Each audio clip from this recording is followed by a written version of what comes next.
1800 hours Pakistan Standard Time. Assalamu alaikum. This is Radio Pakistan. The news read by Daman Zaman.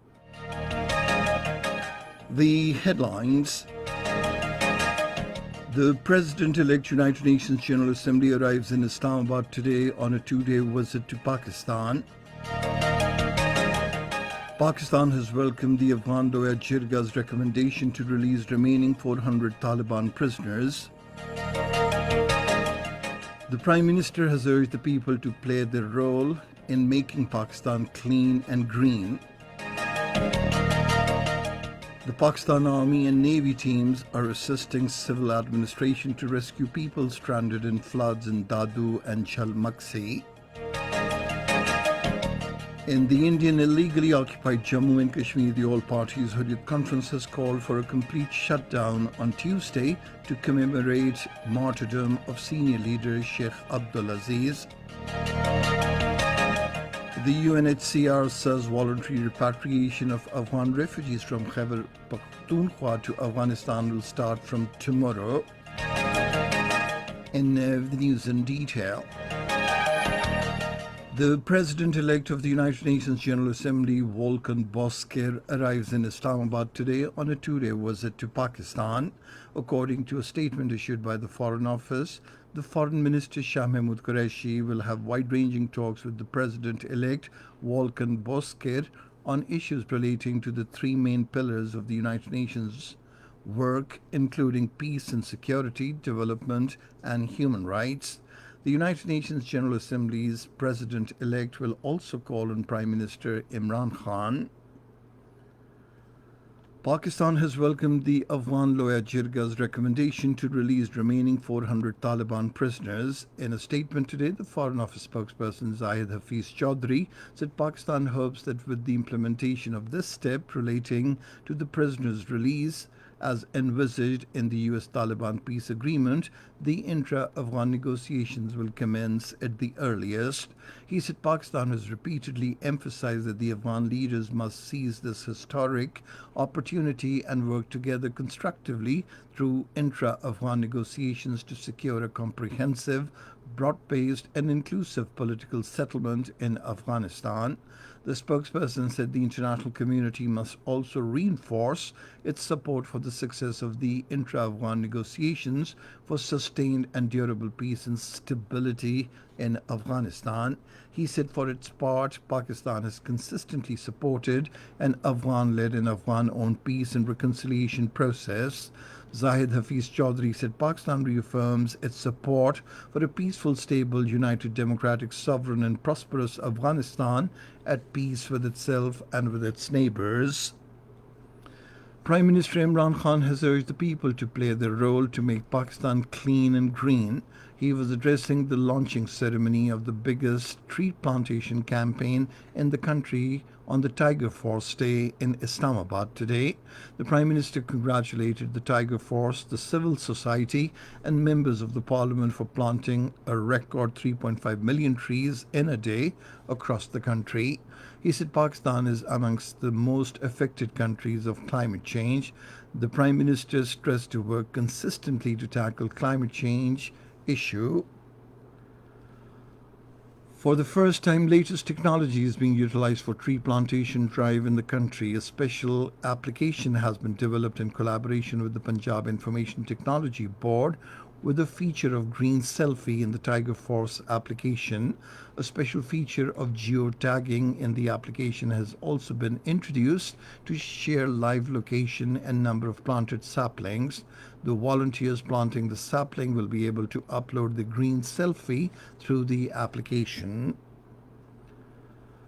The Minister for Information and Broadcasting, Shibli Faraz, has urged the people to make the Prime Minister's tree plantation campaign a success. In a tweet today, he said planting trees is sunnah of the Holy Prophet sallallahu alaihi wasallam. Meanwhile, Special Assistant on Youth Affairs Usman Dar, in a tweet, has urged the leaders and members of the opposition parties to set aside their political differences and join the National Plantation Drive for the sake of national interest. This is Radio Pakistan.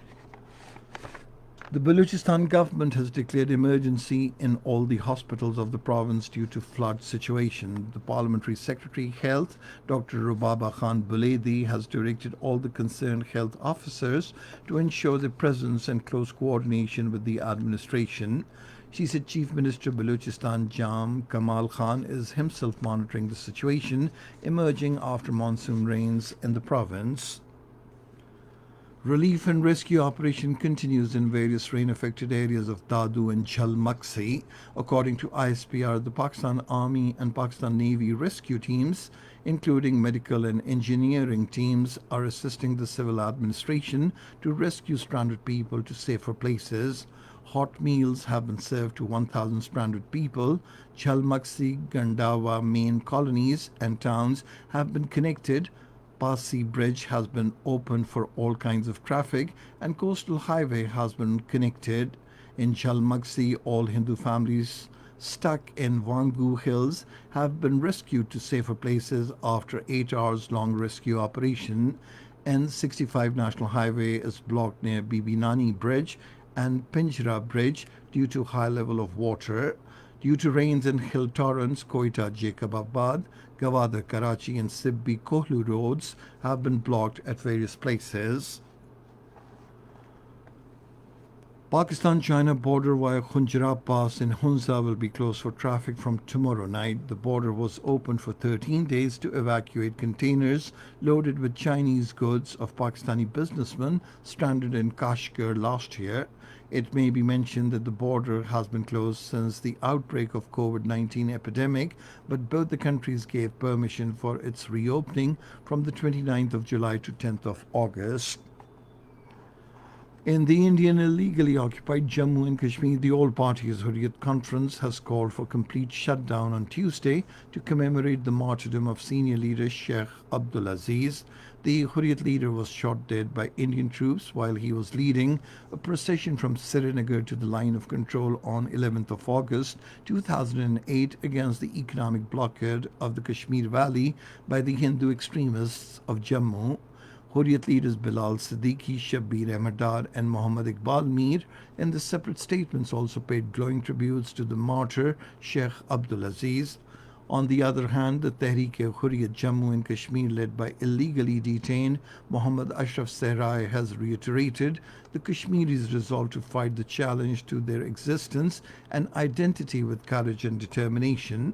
In a statement in Srinagar, the Tehreek-e-Hurriyat announced to observe 14th of August, Pakistan's Independence Day as Thanksgiving Day and August 15th as India's Independence Day as Black Day. The voluntary repatriation of Afghan refugees from Khyber Pakhtunkhwa to Afghanistan will restart tomorrow. A spokesman of the United Nations Human Rights Commission, Kaisar Afridi, told Radio Pakistan's Peshawar correspondent that a repatriation center has been set up at Aza Khel district, Nashera, to register refugees who want to go back to Afghanistan. The spokesman said the facility to register refugees at the center will be open only on Monday and Tuesday. The United Nations has called for elimination of nuclear weapons on the eve of the anniversary of bombing of Nagasaki by the American forces with an atomic bomb 75 years back. In a statement, the United Nations Secretary General Antonio Guterres marked the 75 years since the atomic bombing of Nagasaki with tributes for the survivors who transformed the decades-long plight into a warning about the perils of nuclear weapons and an example of the triumph of the human spirit. The United Nations chief hailed Nagasaki as a true example of resilience, recovery and reconciliation, calling on the international community to return to the understanding that a nuclear war cannot be won and must never be fought.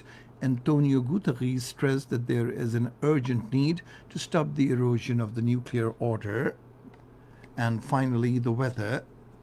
Rain, wind, thunder showers are expected in Islamabad, Upper and Central Punjab, Khyber Pakhtunkhwa, Southwestern Balochistan, Kashmir and Gilgit-Baltistan during the next 12 hours.